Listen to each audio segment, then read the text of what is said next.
What is going on, Wolfpack Nation? Welcome to another edition of the Tuffy Talk live show, y'all. Really do appreciate it. Got a bunch of people in here already. Thank you so much for joining us, y'all. Looking forward to this show here today. Already got Steam Squad in the chat. Can't wait for another good show. Absolutely. Yeah, really do appreciate it.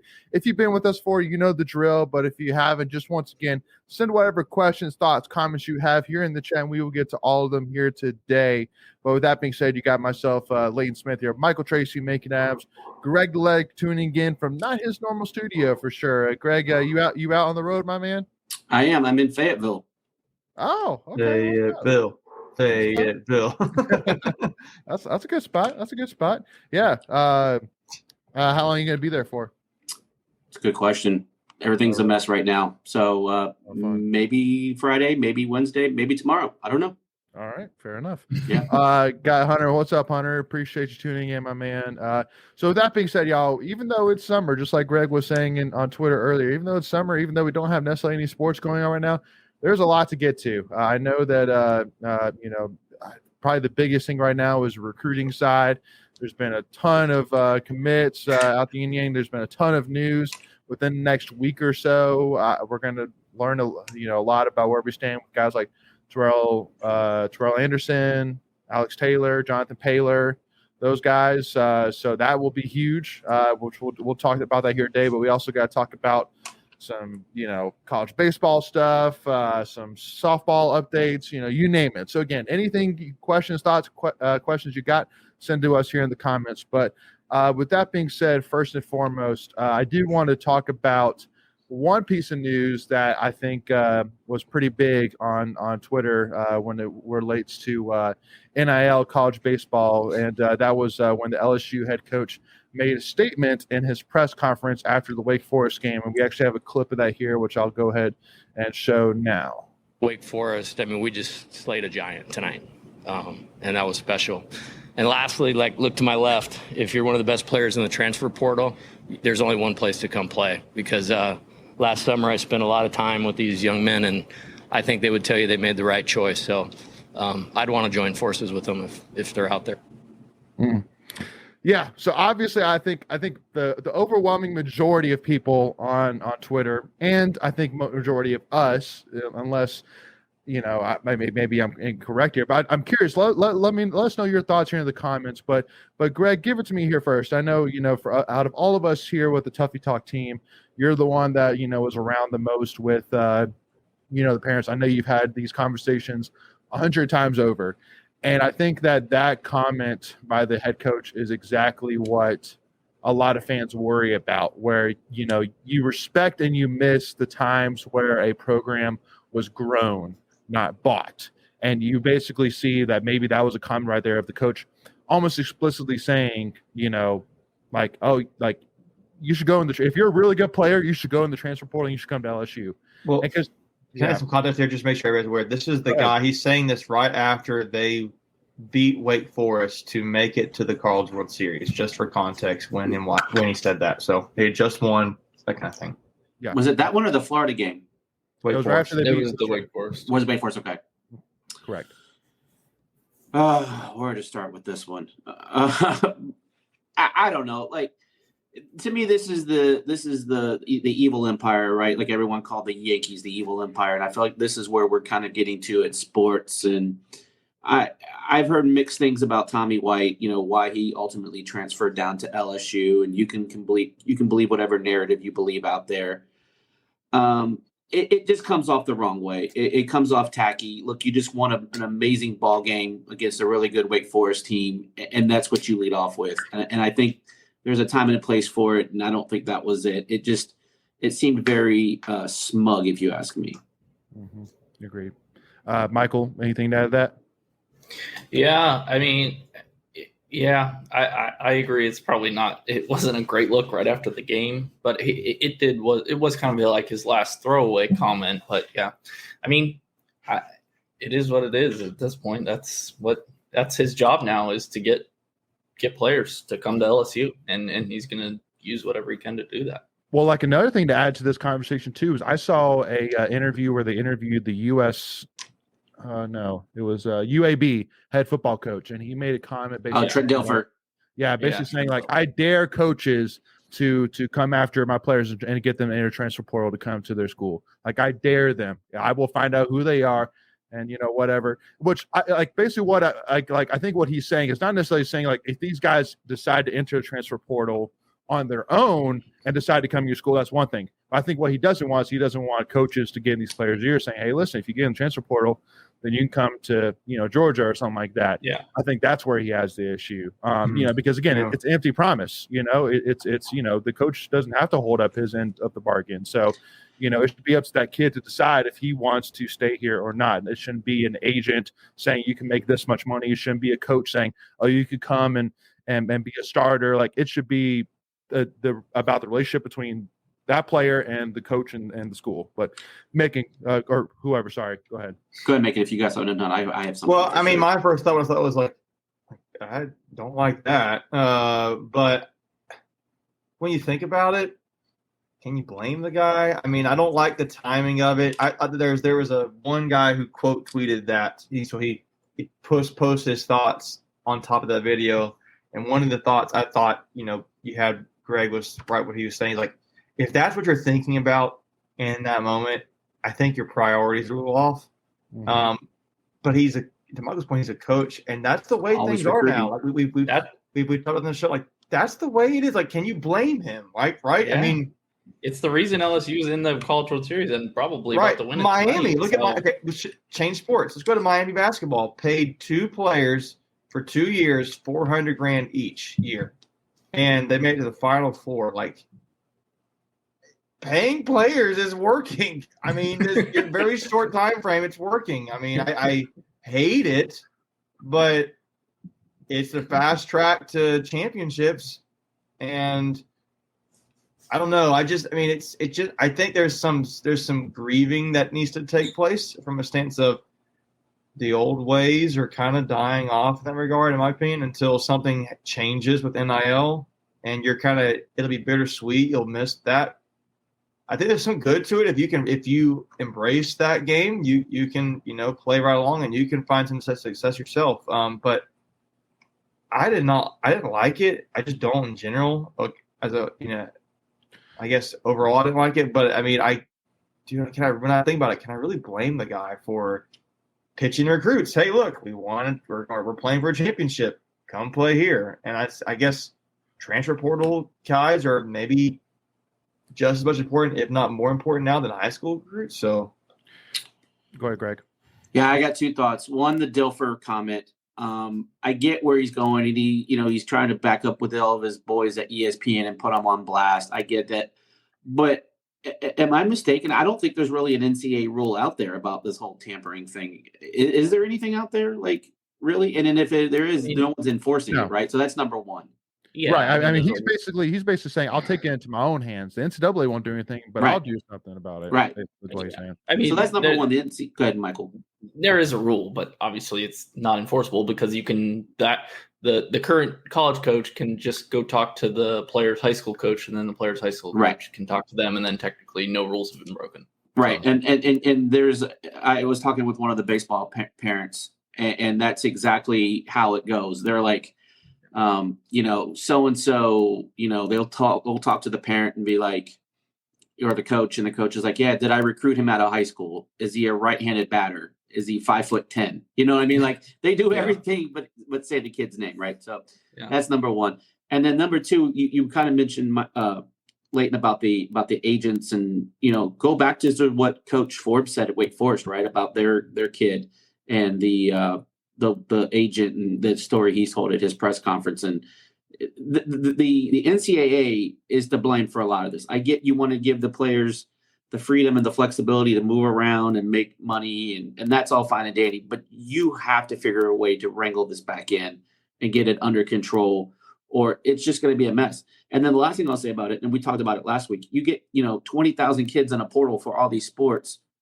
Only like 3,000 or 4,000 are going to get picked up into programs, and so all these student athletes are going to end up missing the whole boat, or the whole point of going to school with a free ride. Well, because the other thing too, which I'll add to, is that to me, I think the biggest point that was being made about it was that Wake Forest, they didn't buy anything they had. Shoot, it took them until the super regional to even get fans to buy in and say, "Hey, I'm going to finally sell out the daggone stadium, even though they're number one in the country." But with LSU, all these guys they got brought in predominantly, more than likely, because of NIL. And so it's kind of the standpoint of, like a school like Wake Forest, who finally all their pieces came together. They finally had a senior class that bought in, that, they had talent around it. So that way they could have great pitching, great batting, great fan buy-in, and get to this point to compete for a national championship. It's like Oral Roberts, same thing, one of the only ever 4 seeds to make it all the way to national championship. But if you put them against a school like the New York Yankees or a Boston Red Sox, like if you take the Orlando Athletics, they may have that one run, but it's not going to be sustainable. Why? Just because money speaks. If it's for LSU, it's like kind of like the rich get richer. Like you can pretty much bet that more likely, as long as NIL is just uncapped, that schools like LSU, will be in that national championship run, just because they can afford to go after the best guys every single year. They have the facilities, they have the names, they have everything. So it's only going to get the rich, only going to get richer. But that's just my 2 cents on it. But any last things we wanted to mention on here before we wrap this bow up on this topic here, at least for now? So the last thing I'll say, there's a reason why LSU women's basketball, men's baseball, and football are always right there competing for national championships. Mm-hmm. Yeah. Well, do they have to apologize? I mean, right? It's like if they're winning, they're winning. Now, I granted the whole what's the NCAA, the coach, Will Wade. Thing? Yeah, Will Wade. Yeah, who almost came to state, by the way. Who was a serious Thank coach God. when Keith was getting picked. They're winning. He must. He did the wrong way. Will did the wrong way. He's getting in trouble for that. But it's illegal now. If he just waited 2 years, he could have been fine. But also too, I mean, like for example, like the fact that LSU women's basketball got Haley Van Lith from Louisville, she's getting paid. That's a big reason she's coming, because she's getting paid. We can segue too. Look at the penalties that they got versus what we got, and we basically were up against the same thing. We ended up losing a scholarship in basketball, and they lost nothing. And their coach got show of cause for 2 years. And Keats or anybody like associate didn't get that. Tell me how many to make that make sense. And they went through the same arbitrary process with that arbitrary review board, whatever it's called, ARP or ARB, and nothing. But again, different strokes for different folks. Hey, listen, I'm just surprised after Wake Forest beat LSU in the first game. Like I set an alarm for 2:30 in the morning, to check Twitter, but no announcements of cancellations or anything came up from the NCAA. So I was shocked to see that. All right, so to move on to this other little fun thing too, which kind of move more from a more serious topic to a more fun topic here. So. For those who don't know, Bill Belichick, the head football coach for the Patriots, was brought on an interview recently. And on that interview, he said something which was kind of interesting. And we got a video clip of that here as well. So check it out. In economics in college, and I had a graduate assistant position lined up at NC State in 1975. And I was going to head down there and work for Coach Lou Holtz at NC State. And in June of 75, was when Title IX was passed, and the openings that Coach Holtz had were reallocated to women in the athletic department. So I never got to that master's in economics, never got into that business world. And Coach Holtz was the first coach to hire me, and he was the first coach to fire me. I never set foot on the NC State campus. How screwed up is that? I'm telling you, NC State is definitely the school that just misses out on all these guys, whether it's Shaquille O'Neal, Michael Jordan, John Wall, Devin Hester, and now Bill Belichick. Like Marquez Valdez-Scantling stayed for 1 year, and now he's in the pros with the Packers. See, but that one I don't blame him whatsoever. Again, I still like Charlie Hedges, former NC State But- wide receiver, went on a tangent about Frisman Jackson. What- And yeah, If we're going to, I guess we're going to take it specifically to guys who almost came to state and never did, right? So, Yeah. I know Shaq said that in the interview on the it was some show. the original Shaq. Who's the guy who does the at the NFL draft? He does the sprints. Rich Eisen. Oh, Yeah, he Yeah, was on yeah, the the Eisen Shaquille show. was on the Rich Eisen show, and that's when he said that. And he said he really liked Jimmy V. Yep. Then you got. I'm sure I don't know all of the guys who. I think one guy we Devin mentioned. Hester. Michael Devin Jordan. Hester, Michael Jordan. Bam Adebayo. Mm-hmm. I think Bam is another Adebayo. one, right? Because that was the Dennis Smith Jr. year, and he Yep. almost came to state. And Yep. John Wall. John Wall. Yep, he was high on us too. I know it's and because it was John Wall that had the story about how apparently Tyler Hansbrough was a jerk on his official visit, right? Yeah. Yes. That's hilarious. Devin Hester in football. I remember Yeah. that one. His mom wanted him to stay close by, but he wanted to come to NC State, so he ended up going to Miami. And then he made us pay for it on the opening kickoff of College Game Day. Darn it. Yeah. So I saw that on Twitter that video post go out, and I was like, man, are you kidding me? Just hey, listen, at the end of the day, it is what it is, but definitely and because we have our guys. I mean, between David Thompson, basketball, and then Philip Rivers. I mean, we got guys. It's not like we're necessarily hurting for it necessarily, but it'd been nice to have. Sure. Yeah, sometimes with the football recruiting, with the football recruiting side of things, I sometimes or basketball, try to figure out what guys. A guy who I may fit in this category too. You probably, I bet you some of you guys may not remember. Not from a few years ago. Do you know the name Sadiq Bey? Yeah. Of course.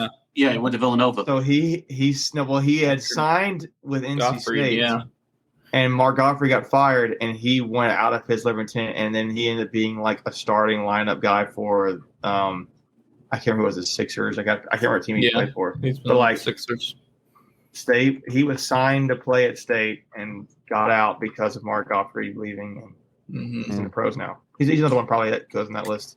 So the other one would be, and I was just looking it up to make sure I had my facts straight, was Pete Maravich, because Oh yeah, Press Maravich, his dad was going to coach at greatest State. coach, Mhm. greatest coach, right? Yeah. So that was supposed to be, another legend person. I find it that we're always the footnote, right? Like we're always the little asterisk or the little, if you're Wikipedia and there's a number next to the quote or whatever, like you go down the bottom, it's like NC State crap. You know what I mean? It feels like every one of these is just that close. Yep. And who knows, it changes. That's the other thing. Like, how does it change the trajectory of the program? Whether it's like Shaq, like if Shaq shows up and, that's potentially a Final Four national championship type team. I think Dominique Wilkins was another guy who went to Georgia. What and can you imagine? Because again, Jordan would have been here during the '83 Jimmy Valvano years. Right. Like, could you imagine? Derek Wittenberg and Sidney Lowe and Michael Jordan and Thurl Bailey and dude, that would have been an unstoppable team. But dude, I would have been. God, even though Derek Wittenberg said, "Hey, I would have beat his ass," per his comments. Are there any other football players you can think of that almost came to state that I don't know. I think that part's a little interesting because there's not a lot of guys I can think of in states, which is good for state. That I missed out on a guy. Maybe this is a good transition, Leighton. I missed out on a guy. Well, we don't know what he'll be yet, right? So, the only thing which I know Tim Tebow was pretty highly recruited and was definitely. Oh, Carson Wentz was too. Remember? Mm-hmm. Yep, Carson Wentz by was too. state. By state, yeah. Really? No, he wasn't. never He's heard from that. Raleigh, but I don't remember him being recruited by state. No, he wanted to go to State. I don't remember that. What year was that? All right, hold on. I'm looking up for Time you. ago. Brian Price said Joe Theismann. Joe Theismann? What's that story? You mean Thiesman? Thiesman? Is it? Yeah, Thiesmann? that's the whole story because his name was Thiesman, and then his campaign year for Heisman they changed it to Theismann because it rhymed with Heisman. But before that, he always went by Joe Thiesman. Oh, I never knew So that. his actual pronunciation is Joe Theismann. Yeah, it was Interesting. before. Yeah. Interesting. Funny. All right. But with that being said, though, let's go ahead and jump right into it, though, because definitely still got a lot more to get to here. But NC State football recruiting, so huge week for sure. Specifically getting a guy like Ronnie Royal, who everybody's saying is going to be Tanner Ingle, 2.0 4-star athlete. From Gulf Shores, Alabama, great get, and then you got Javon Bailey, a cornerback commit that has gotten ranting reviews from Georgia. Yep, Norcross, Georgia. I'm looking at it right now. I'm getting mixed up. Who are new? Isaiah Jones. I think Isaiah Jones was a few weeks ago, but this week we also got a commitment from a 2025 guy, quarterback Will Wilson. Will Wilson. Yep. Which is definitely going to be interesting. Because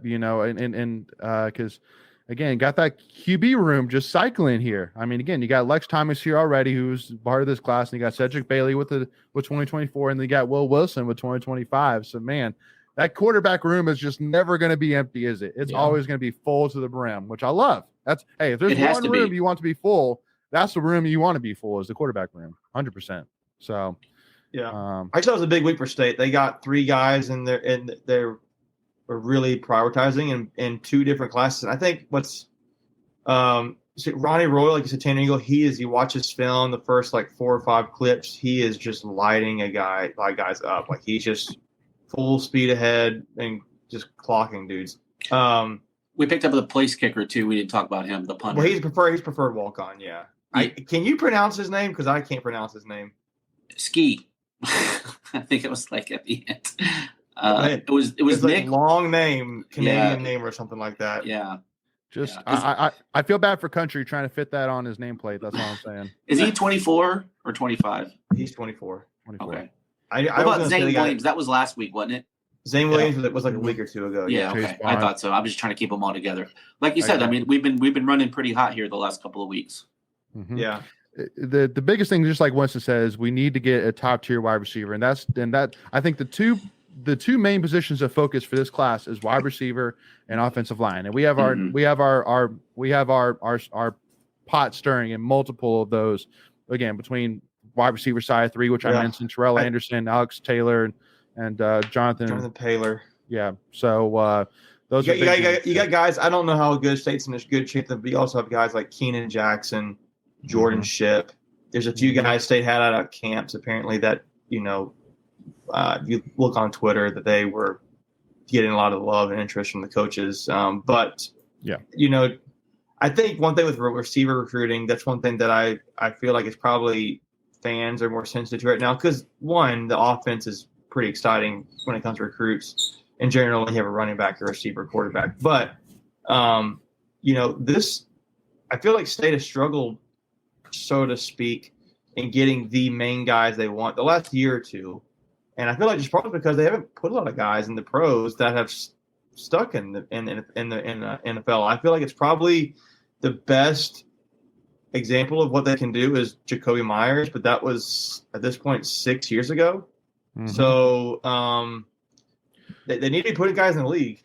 And but I would also say too, maybe playing time as well. We always had that one main guy we were focusing on time, but now you're really saying, yeah, listen, like we have weapons, but we don't have a guy at wide receiver this year, So if you're looking at, not yet, but if you're talking Terrell Anderson, these guys, you're saying, hey, listen, from day one, you have playing time, you have opportunity to be focused on, you have an opportunity to be successful here, and we're only going up.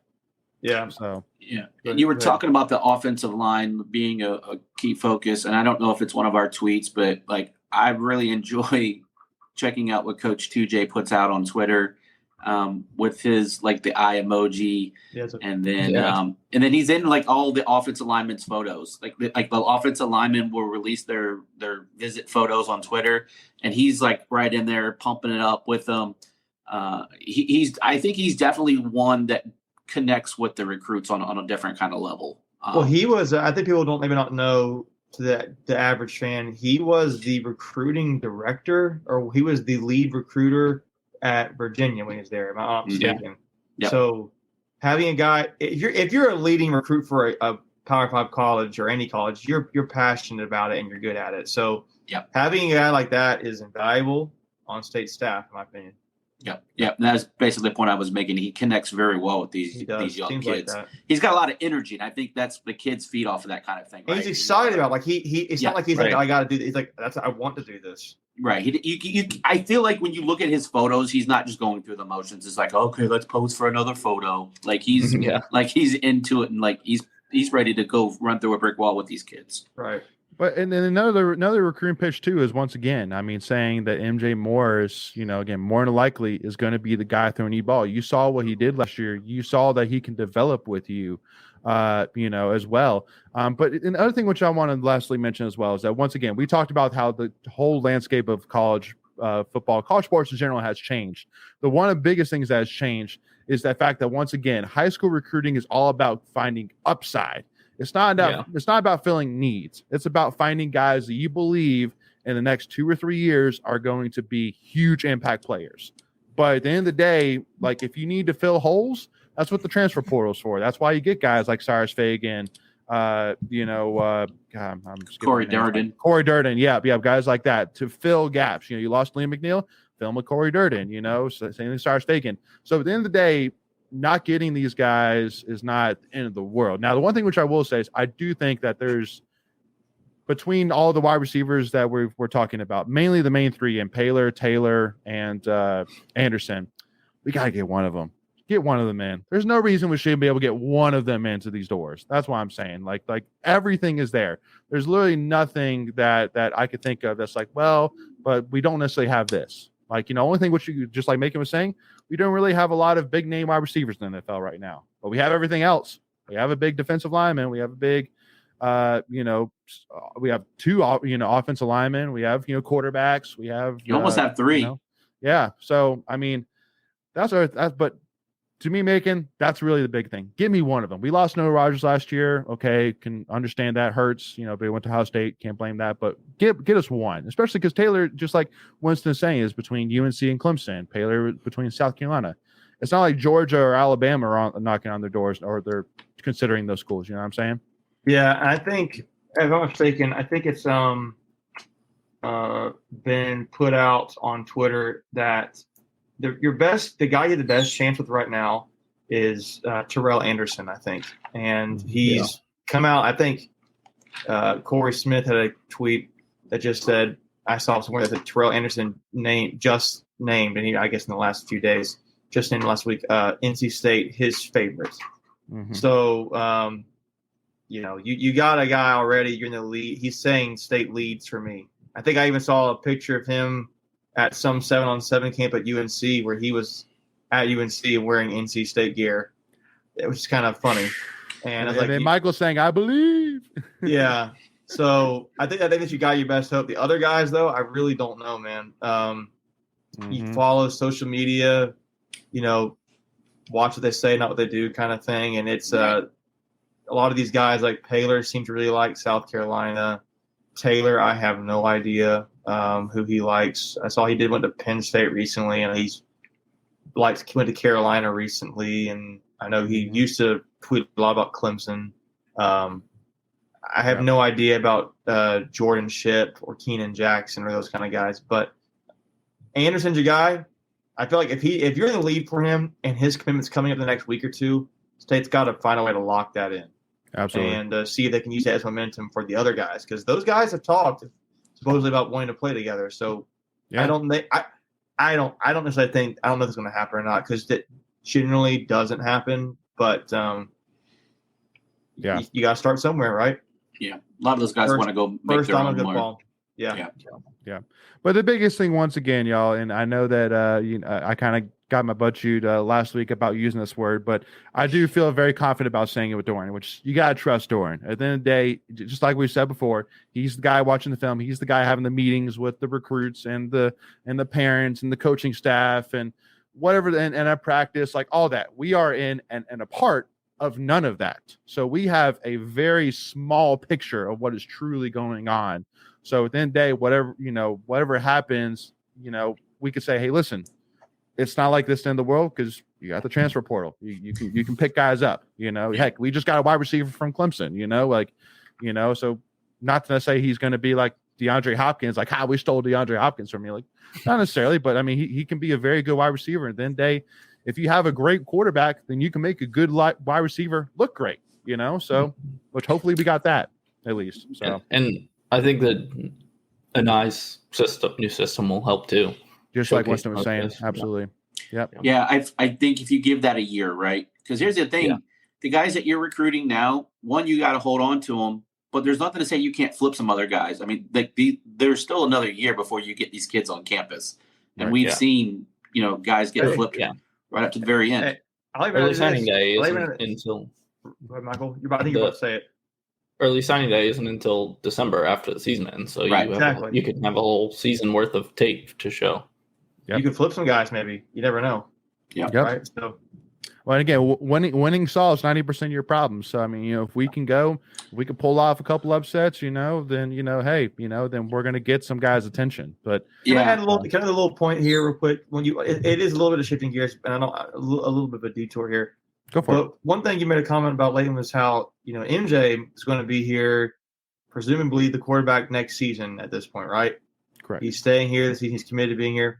I just want pointing out to the fans that need to realize, again, because I want to emphasize how important it is now, he's probably not doing this if it wasn't for NIL, right? Oh, 1,000%. Right? You get what I'm saying? Like, is a guy at his talent who had the starting time that he did and the hype that he did really saying, yeah, I'm willing to sit behind somebody for another year and go through this whole merry-go-round again if it wasn't for NIL. And the nature of transfer was, you guys, in that regard, that's a good thing about NIL, right? It takes care of a player financially, give them reason, incentive to want to stay. And maybe, for those people out there think MJ is better than Brennan Armstrong, and maybe he is, maybe he isn't, I don't know. But for those who think he is, like, NIL helped him stay, right? So, just a little thought. Go fund NILs. Go help them. So, go ahead, Greg. Yeah, so he just got a truck for the NIL. We were talking about that. That's definitely a very big factor why he stayed. But think about this: 40 years ago, Eric Dickerson got a Camaro or a Corvette, and they got the death penalty. Imagine how far we've come in 40 years, for sports. And I think you're spot on, making. Why go through the motions if you're just going to leave after this year? It doesn't make sense. Like, if you're going to leave, just go. And I don't mean that in a derogatory way whatsoever. It just makes sense to go get into another system, get accustomed to that system, so then that way you can compete for a starting job. Why do you waste a year of eligibility? Because at this point, he can redshirt this year. But the point's still, you would just go and learn your new system and get on with it. Yeah, agreed. All right, y'all. So that being said, we got to jump on over some tweets of the week. So here we go.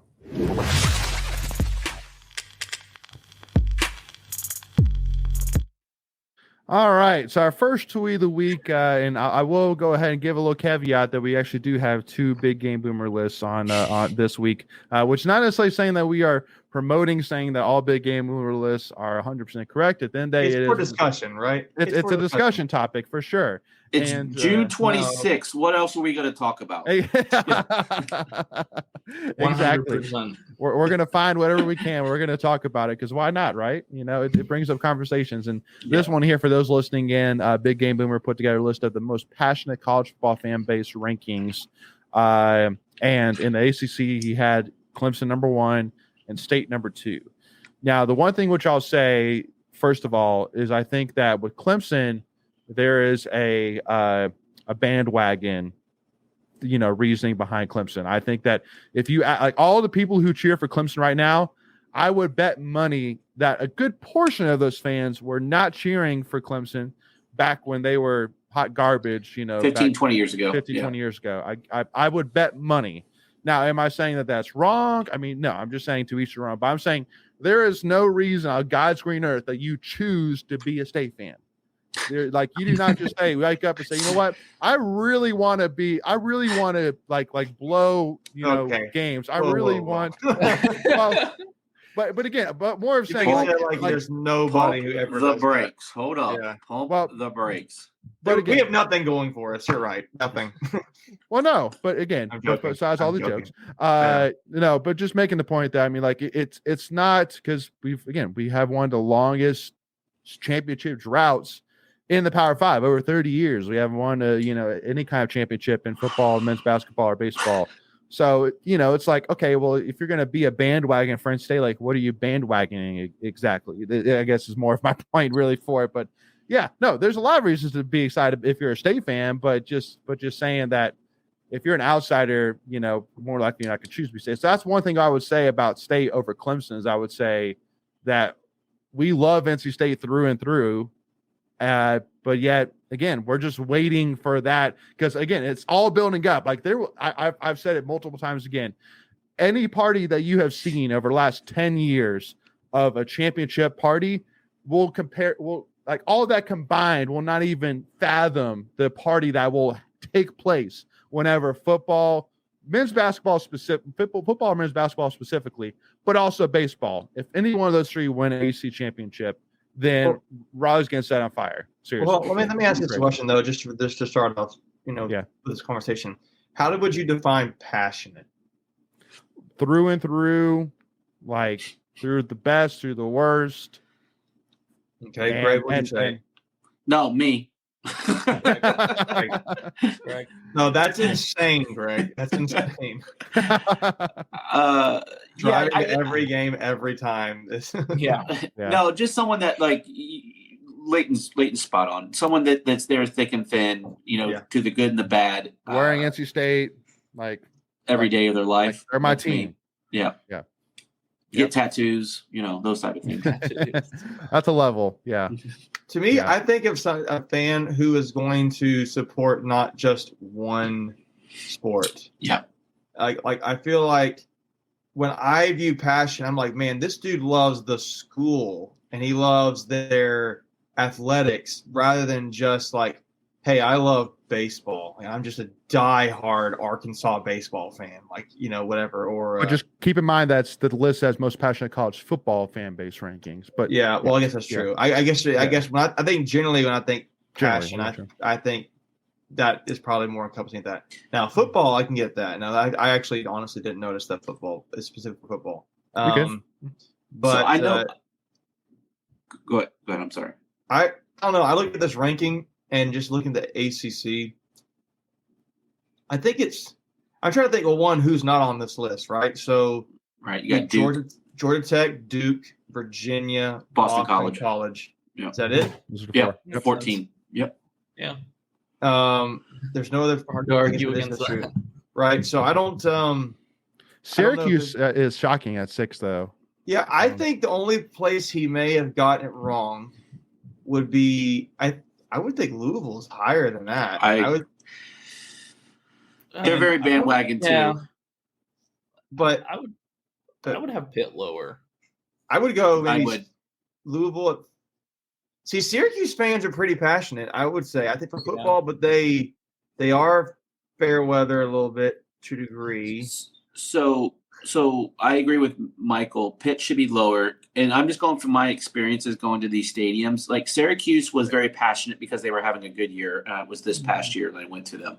Yeah. Pitt plays in an NFL stadium that's barely a quarter full. It's hard to feel like that's passionate, right? Yeah, and right. And like it's not that far at fault. With Pitt, well, I mean, it kind of is. Like so Pitt and Miami, their stadiums aren't even on campus. So it's hard to build the fan base if you can't get people to come to the games, right? So that's number one. Louisville, the year I went there, they were literally selling tickets, scalping tickets for $5. The people that sat in front of me bought their tickets, and I was 5 rows from the field. They bought their tickets for $5. Wow. So to me, that feels about right. Wake Forest, I think for me, their fan base just isn't very big, so it's kind of hard to get passionate with one of the smallest alumni base. Now, the one thing I want to say about State that, and I know it's most passionate, Clemson is only vying against South Carolina in their whole state, right? We are vying against 2 other teams in a 20-mile radius. So for us to be that high, I think that speaks volumes. I agree 100%. And especially too, I think that maybe another measurement of how passionate is maybe how many season ticket wise. I mean, we sell out. I mean, we sold out what 5-6 years in a row. Yeah, sold out easily. season tickets at least. So I think that's a measuring stick for sure. I mean, shoot, Wake Forest are like, what's a sellout? I mean, not cracking, but just being honest, you know. I mean, even in Dave Doran's second years, we were selling the place out. Yeah. You know, I mean, Carter Finley is a stadium that holds roughly 58,000, and whether we're 8-1 or 1-8, it's going to be full at least at halftime, right? Like I feel like we can make that argument. Hey, 100%. put that list back up there again. I just want to look at it real quick, Layton. Would you guys even say that some people would argue NC State is too high? Sure. I don't know. I feel like I don't know. It's interesting because I'm trying to think. In I don't the think we're lower majority than of their 4. history, Florida State fans are pretty passionate, I would say. Yeah. Yeah, but when they're not good, remember the guy reading a book when they were getting clobbered by Clemson? Like the guy was sitting in the stands reading a book. Like that screams passionate. You know what I mean? Like, yeah, I would say, yeah, I get you on that, and I'm okay with them for. I would tell you, Virginia Tech, man, they care about some football. Well, they're a sleeping giant. I think they only really care about football, not only, but they majority. I think all the top 4 can be moved around, and I don't think that anybody would have any kind of. I think you put VT1, I would say okay, that works. If you put Florida State number 1, I would say okay, I could see that. You know, so yeah, I agree. I think that their top 4 is a tier, and then it's a tier drop. Here's the other thing too. It's when you're measuring passionate. It's an optics thing, right? And so it's what you can see tangibly. And so in order to achieve that level, your stadium has to be full, right? And you have to have some kind of measured success. And so when you look at Virginia Tech, Florida State, they haven't really been successful over the last 5 to 7 years, you know, and they're still ranked that high. Yeah. Absolutely. Yeah, that's a good point, Macon. Yeah, I appreciate you bringing that up, man. I thought maybe just to be a fair, but I think State 2 or 3 is fair. So taking the red glasses off, as people like to say, right? Yeah. But State's really passionate. I know I am, at least. 100%. I broke my leg. Yeah. Now, I want to spend like just 2 seconds here on this list, but this is a list put together by PFF of the highest ratings for 2022 for cornerbacks. Am I correct, or is it defensive backs from last year? I think it's defensive backs. I don't think it's just corners. Okay, so defensive backs, and Aiden White was put as number 5. Now, again, I think that with this list, it's not necessarily more of like comparing like, okay, Aiden was at 5, but these guys are higher, lower. I think it's just really proving the point once again that, I mean, Aiden White to me is the exact example of why you go after high school recruits for upside. You know, like you see because again, Aiden White, you know. It's not like he was a 4 or 5 star recruit, this highly touted recruit. I mean, he was a guy, mid-tier recruit that now is turning into a All-American, preseason All-American, and one of the top corners in the country. It's so just wanted to kind of prove in that point about the narrative of high school recruiting, but also too, how exciting it's going to be this year for Aiden White, man. I think our defense is going to be spectacular, highlighted by Aiden White, Peyton Wilson, and the rest of these guys. It's going to be awesome. Well, the thing I brought up with this, and I'm not sure that I'm right, so I'm going to double check me, is I don't know those guys' names. I remember knowing some of these players' names. This is just grading, but that doesn't. I didn't see any disclaimer that this takes into account games played or anything like that. Well, exactly, because there was a PFF list that had like top 10 linebackers returning, and Peyton Wilson wasn't even on that list. And right. so you got to take it with a grain of salt. You could be in for 3 games, tackle every play you're in there, and then you get a great score, but you didn't play for 3, whatever. So right, random. Absolutely. Yeah, go ahead, Michael. Fentrell Cypress was a transfer from UVA to Florida State, and Elijah Huzzy for UNC played at East Tennessee State. So, right. I'm looking at saying to be the number 2 returning guy, like, okay, he didn't do that in the ACC. He did that. Right. Yeah. That's a good point. Yeah. This is for the schools they're playing at this coming year, not necessarily the school they were at last year. That's a good point, Michael. Appreciate that. Yeah. I just want to make sure. I'll have to go back and check on all the other stats because I'm trying to do apples to apples here and look at the same website for stats. But yeah. I mean, honestly, the stat line for the Elijah Huzzy is pretty nice. He had 56 total tackles. And he had a pick. He had a touchdown. But the other guys so far, like Aiden White, is better stats than them, and I don't know. It's just interesting to me. For sure. Hey, So- discussion point, right? That's the point of these things. Discussion points. Go ahead, Greg. I'm looking at Marquise Williams' stats, and they're like, they're not anything that's jumping off the charts. Yeah, PFF grades is always Yeah, there's a lot of It's not- intangibles like because like you get like a good grade if you do what you're supposed to do on a single play, like even if you aren't right, involved even in it if they don't throw to the guy. right. So I get it. It's again discussion point. Grain of salt. Yeah, I think Elijah Huzzy has the best stat line, but again, he didn't do it at a Power 5 level yet. So Exactly. So TBD. I'm just staying on Marquise Williams for 1 second. Like, he had 2 interceptions. He had 20 tackles last year. Okay, that's nothing. Yeah, in 12 games, that's 1.6 tackles a game. Yeah, he's had 66 tackles for his whole career. So low. Wow. Yeah. I also be curious. I know he's not on this 83 list. total. I'd be curious to know where how far down the list a guy like Shaheem Battle is, just out of curiosity. I know it's not there, but that's something that would be interesting to me. Yeah. Yeah. Well, I'm just super shocked to not see Storm Duck on there. It's so disappointing, but yeah, no. He was so anyway, great, guys. He was he was so great last year. He was phenomenal. He gets a high rating for PFF names, but that's about it. I agree. There was another guy who was the big UNC cornerback last year. You know his name? No, but making just for sake of time. Dude, but don't worry, we're gonna move on to something which I know you're excited about. So don't worry about it, man. Because we're gonna bring you right in here. I can feel you wanting to move on, Leighton. So go ahead. Well, yeah, no. Well, Tony Grimes. Tony Grimes. There it is. Tony Grimes, man, myth legend. No, but again, y'all, so got to give a huge shout out here to Big T and Jarkel Joyner, man, on finally getting signed to NBA contract. Neither of them got drafted, and Big T more was disappointing than anything for me, just because I literally stayed up. Because I didn't even tweet out saying, "Yo, that was ridiculous." That draft did not end like 12:30 in the morning. It was so late. I don't watch the NBA draft in second round. I don't do it, man. No, I was following it on my phone, but I was like watching something. I was like, 12:30? Are you kidding me? This is ridiculous. It's basketball. How hard is it to pick somebody? Exactly. But again, and Macon, I want to kind of get your thoughts on it. But I mean, obviously, just kind of get a little background. Big T got signed to a 2-way contract with the Philadelphia Sixers, and then Jarkel got signed to a contract with the Atlanta Hawks. But the biggest thing that blew my mind, though, with T, and I tweeted it saying that literally once it got to the mid 40th pick, every single team, their need that popped up on ESPN was 3-point shooting or perimeter shooting. Like one of those two, every single one of them. And none of them picked up Big T, which I'm like, man, and I know that a lot of people brought up, and again, it's 100%, rightful concerns that Big T wasn't very consistent last year.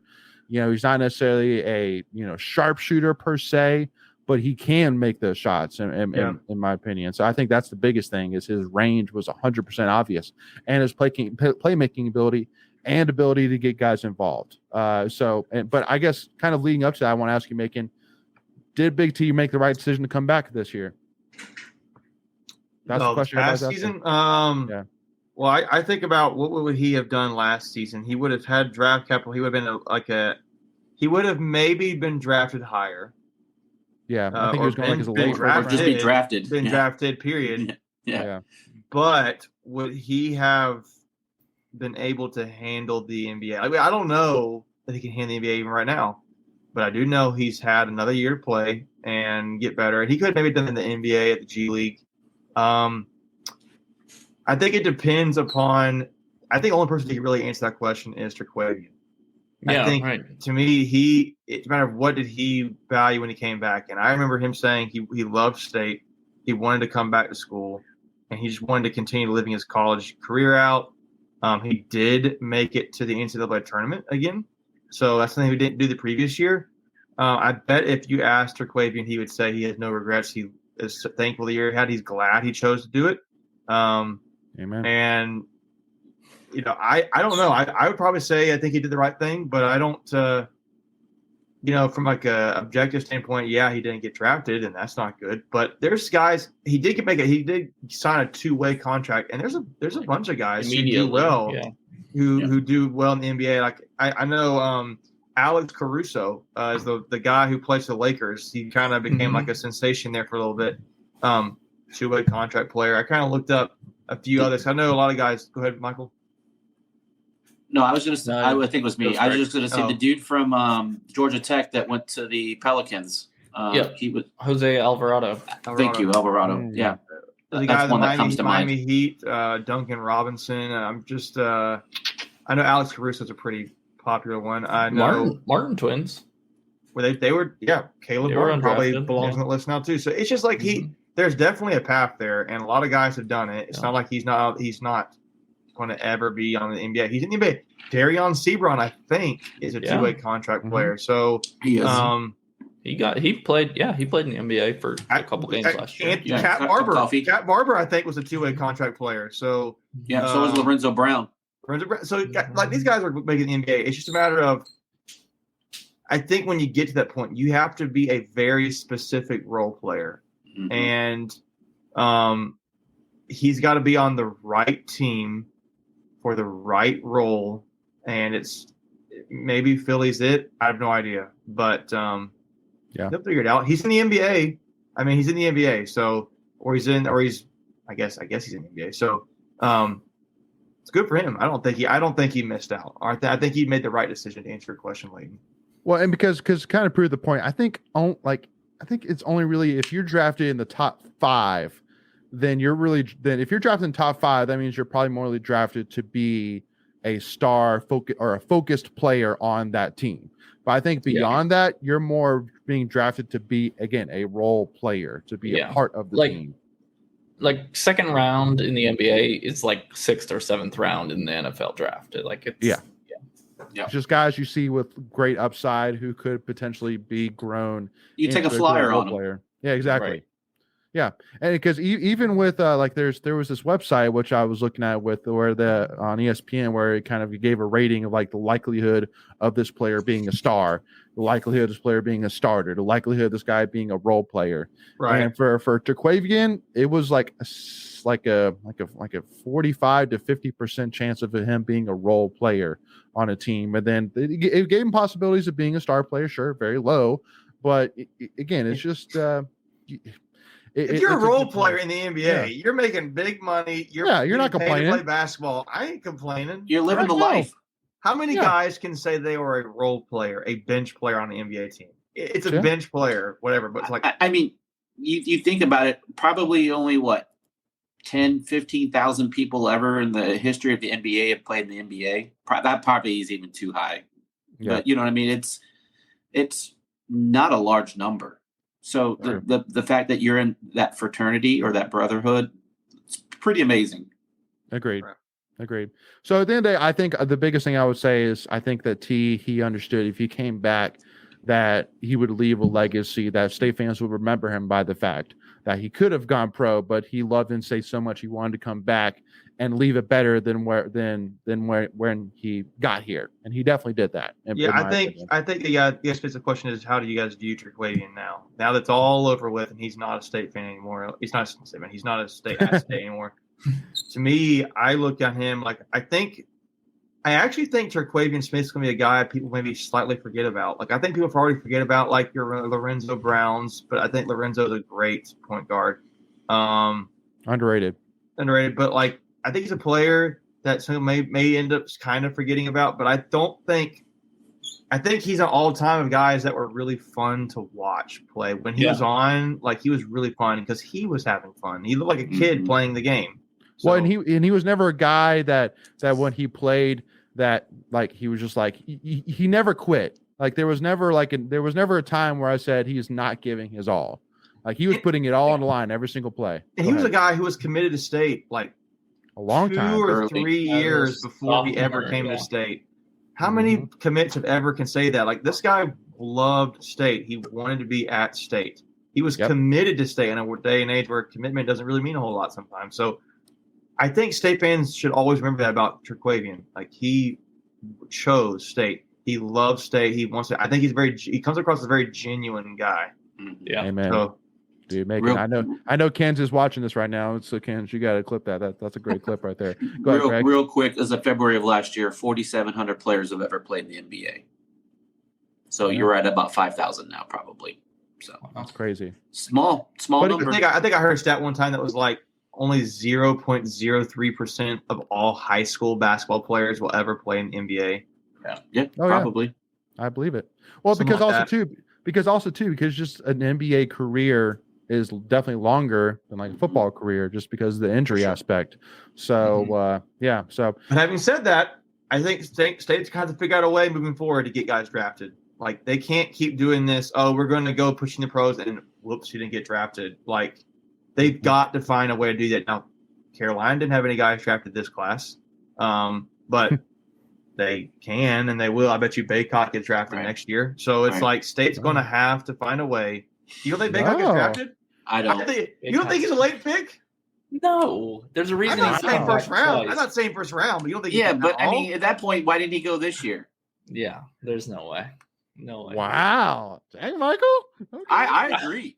He's gonna be 20, probably 25 by the time he's like the Greg Oden NBA age. draft. That's 40. You might be as an right now NBA to think rookie. about it. Because, I don't know. You might be right to think about it, but like a late pick, if he's, I don't know. I would. I get what Michael's you're right. saying. The NBA likes. You're those probably young right, kids. Layton. Yeah, you're probably right. I mean, on He's 23 this year, Michael. so by next NBA draft, he'll be 24 years old. Like That's Jarkel Joyner age. Yeah, Well, and his skill set isn't very Yeah. NBA focused. Right, he's a get that. tweener. Burns probably isn't getting drafted. No. Burns Casey is Morcell definitely getting drafted? Probably not. Is like who is? Let me ask this question: who's the most drafted potential on our team right now? Ben Middlebrooks. Jaden Taylor. I was gonna Hunter say- Tyson got drafted. MJ Rice. of Rice. course, Okay, true. Rice. Yeah. But probably Jaden Taylor, I would say. Yeah, Horns, maybe, probably not. he's old too. I don't Yeah. think so. Yeah, he's like a 5th-year dude. Yeah, But I then would the state's agree. got to find ways to get guys drafted, and it's going to be a Agreed. problem if they can't, because then that's a negative recruiting thing against them. Weren't Well, they but just out at a camp for like #1 kid in North Carolina the other day? Yeah, Sadiq White, Yeah, I so think is the guy's Yeah, name. for next year's 2025. class. Yeah, for next year. Yeah, no. Start well, and there. it's- I think that's only state's 5th draft pick in the last 10 years. Who? Actually, no, sorry. It would have been state's 5th. Yeah. It Who? would have been state's 5th. Jaquavian? Yeah, he would have been state's 5th. Sorry. So we've only had 4. Who's the in last 10 guy years. who was drafted? Dennis TJ Smith Jr. Warren? Oh, Dennis Smith Dennis Jr. I Jr. forget about him. Yeah. TJ Warren. TJ's been a minute though. He's been in the league like 10 years. now. 2014. Yeah. It's So 10 years. all right. So that being said, I know we got a few more minutes here, so we want to breeze through a couple more here. So first of all, the big announcement that NC State will be heading to the 2023 Hall of Fame Series Invitational, I guess is maybe the word for it. DJ Burns strikes back. Yeah, it's like a showcase. A showcase. There we go. Yeah. Cool. First, they'll be taking on Tennessee and San Antonio, Texas on December 16th. Part of a double So header. part of a Miami doubleheader. and Baylor have the earlier game. Okay. That's a heck of a that's a heck of 2 games. Miami's right going to be good again, guys. I'm going to tell you. Yeah. Got Matthew Cleveland and NIL. Yeah. there. I've already looked at plane tickets, so there's a possibility I'm going. Okay, let's go. The non-conference schedule is shaping up to be pretty good. You got Tennessee, and then you've got Arizona State, BYU, Mhm. and we're playing Vanderbilt again. So like it. Which is weird, right? Yeah, We know Yeah. we don't know who our big is the big AC Big Ten matchup dead? Yes, it's Yeah. SEC now. it'll be an SEC team. I wonder So who we could be Yeah. playing 3 Yeah. SEC teams, yeah. Yeah. Yeah. So that's definitely going to be that definitely won't be a problem looking at our resume next Yeah, the time. RPI should be pretty solid again. Yeah. Yeah, no kidding. All right, so now moving on to our guy Dominic Fritton got named a freshman All-American by NCBWA in Perfect Game. Again, a great year so far, and again, honestly, a name which I'm surprised I haven't really heard in terms of the transfer wise. So I'm glad that I haven't really heard his name now. Are we out of the woods yet? No, but I mean, Greg, you tell me, are we out of the No, woods yet? we're good this week. Okay, we're good for this week. Yeah, no, he's actually competing right now with the Stars and Stripes Collegiate USA Baseball. So shout out to him. And Cozart's been tearing it up in the couple scrimmages.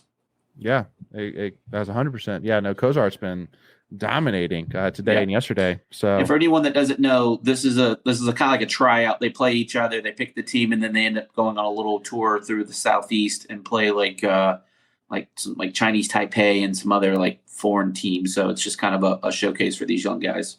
Yeah, so pretty cool, pretty fun stuff. Yeah, just their version of summer baseball. Yep. Yeah. And then moving on here to the next one. Sorry, I didn't have it queued. So there was a list put out from ChatGPT of the most famous alum from each school, and for NC State they put Russell Wilson, which That's okay, I get that. When you I mean, say there's a big famous, famous. he's married to Ciara, so that Yeah. helps fame wise. I I honestly agree thought with this that. list was really interesting because I was like, Yeah. It's also wrong. well, why? Muhammad yes. Ali never went to Louisville. Correct. I did know He's that. just he's just a part of Louisville. He's from Louisville. Yeah, Yeah, but it says alumni. Yeah, so that's true. So Yeah. like, And Richard used to go to Duke. Richard Nixon. Go to Duke. yes, he got his law. Oh, okay, cool. and I didn't realize President I think it was law. President Biden went to Syracuse. He got his law degree from Syracuse. Yeah. Hey, He Greg. actually went to Delaware. I looked all these up. A couple years ago. You do some research. Yeah, I did. But Yeah. yeah, Which school's got the lamest celebrity? Ooh. Deshaun Watson. Amos. Oh, is it Tina Fey or Dan Marino? Amy Poehler. I don't know. Lamest. Poehler. Okay, hold on. That's a really interesting. Lamest. Well, it depends how you look at it. I would Or say if either. you're Least- politically least minded, famous. it might be one of these like Yeah. Yes. Georgia Tech. Oh, lamest for like. Well, I I'm would going say- Georgia Tech and Syracuse. Yeah. Maybe you can I figure think- out who I root for. Vote I for. think I wonder. Or like least famous, maybe. Least. No, I like Lamest. lamest. I like lamest. Lamest. Lamest. Amy Poehler, maybe. Yeah. Yeah. Tina don't Fey. Dan, I- does anybody really care about Dan Marino anymore? Sure. I would say Aaron Donald is probably a more bigger name for Pitt now. That's kind of under like people Yeah. like, oh my gosh, he went to Pitt. Like, yeah, no, he went Yeah. to Pitt. Yeah, well, I mean, the Pitts had so Yeah. many good ones though. They had Dan Marino, they had Tony Dorsett, they had Dick Butkus. I mean, they've had some players. But again, this is a totally different topic. But I mean, Look at Aaron that one. Donald's in the conversations of like one of the greatest defensive linemen ever, and I think yeah. Dan Marino, he's in the conversation, but I don't think he's as much in the conversation as Aaron Donald is in the defensive line world. All right, flip it yeah. real quick. Who's the coolest? Oh, what? No way. This guy. So that Mr. Rogers went to Pitt. If he's not on this list ahead of him, something's wrong, dude. Mr. Rogers went to Pitt.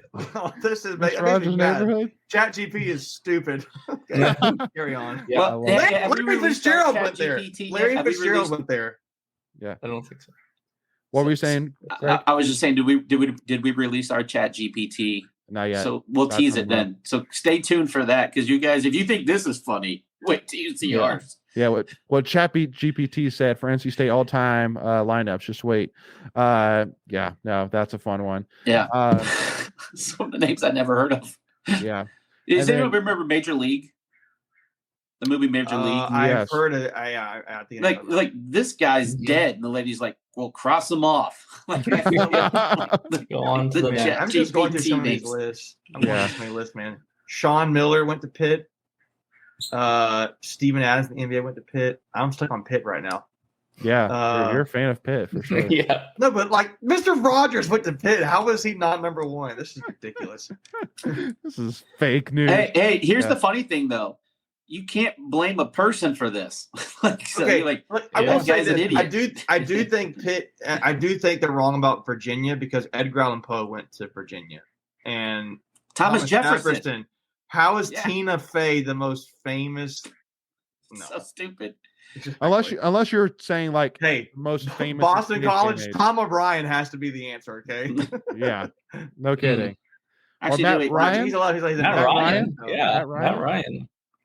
Yeah. So, ChatGPT is stupid. but Anyway, but quick shout out to Tony Gibson, man, putting up here as the #1 linebacker coach in college football by Big Game Boomer. Again, he deserves all the credit and then some. So excited to have him. So excited to continue to have him as a part of our program, and he's going to lead a heck of a defense this year. Go ahead, Greg. No, I was like, yep. Oh, yep. All right. That is the statement. Yep. Yep. Cool. Moving on. Two more here. A quick shout out here to Caitlin Tui, getting now Scholar Athlete of the Year. Again, I mean, just it seems like every single week we have to mention her name, and I mean, rightfully so. I mean, just every single accolade she keeps adding on to her already impressive, just like ridiculous resume, and adding this one of AC Scholar Athlete of the Year, somebody who gets done in the classroom as well as on the track as well. Huge shout out to Caitlin Tui here. Anything to add here on Caitlin, or just a big fat? Yep, she's killing it. Let's move on. Yep, she's killing Add another one to the record books for her. Amen. Or whatever awards. And then lastly, to kind of get a little bit of Pac softball juices flowing here, y'all. I'm telling you this right now, like oh man, like Coach Leftwich, she's putting together quite she's been impressive, and especially with his coaching staff here. Again, just to kind of give a little bit of a background, Paige Cassidy, who Coach Leftwich says one of the brightest pitching coaches in our game, was actually coached by Coach Leftwich, came from FIU. So young name, young face that can connect with the players. But Mike Bosch here, he was actually a former head coach at Syracuse, and now he's an assistant coach underneath Coach Leftwich's coaching staff. So again, a guy who used to compete in the ACC, and a guy who has head coaching experience. So for all those saying, well, Coach Leftwich hasn't been a head coach before. Well, now she's bringing on somebody who was a head coach, at the ACC level. So again, to me, like just seeing those two right there, like, man, that's a heck of a coaching staff so far. I've loved what I've seen so far from her. And just again, heads up, in the next couple of weeks, we're going to be having her on for an interview here. So we'll definitely make sure to keep you in the loop on that. But I can't wait. I'm excited to see what her first team looks like. I'm excited to see what she does with this program. So make sure to keep your ears up on Pac softball this year, Wolfpack Nation. It's going to be a fun one. But with that being said, that's all I have here on my side. Greg, Mick, and Michael, any final thoughts here before we wrap this thing up? Chat, you didn't know they're talking about. That's all I gotta say. The most important stat of the day, I think we're down to 72 days. Nope, 65 days to opening kickoff. So saw a tweet go out that we didn't put up there, but the board is coming along nicely. And the video board. Yeah. Video board. Y'all know, man, it's another week. July 4th coming up. It's gonna be fun. We have 9 Saturdays, and then we'll have football. Yeah, we'll have just college football, not necessarily state football. College football, you mean? Right. Yeah. So the 10th Saturday will be actual football. So we play in the middle of the week. So nine Saturdays, and then we'll be playing. Gotcha. Yeah. And it's funny too with the scoreboard. Like they're working 7 days a week right now to get it done because like between the weather and things like that, they've obviously the schedule's gotten pushed back. So they're working like crazy to get that thing done. So and it definitely still has a long ways to go. I mean, it's still just a frame. So you're saying we might have like an etch it sketch for the first game of the season? We might have a really big dry erase board, and somebody has to go up. Yeah. 3 to like 0. Replay. We want a replay. He dropped. Well, this guy went here and he creamed him. Yeah, no. I can see them putting like a big sheet up there and just putting a projector, just like project onto it. And then Coach Thorne comes in. See, look, this guy hit this guy before. Yeah, no. All right, we're having fun here, but yeah.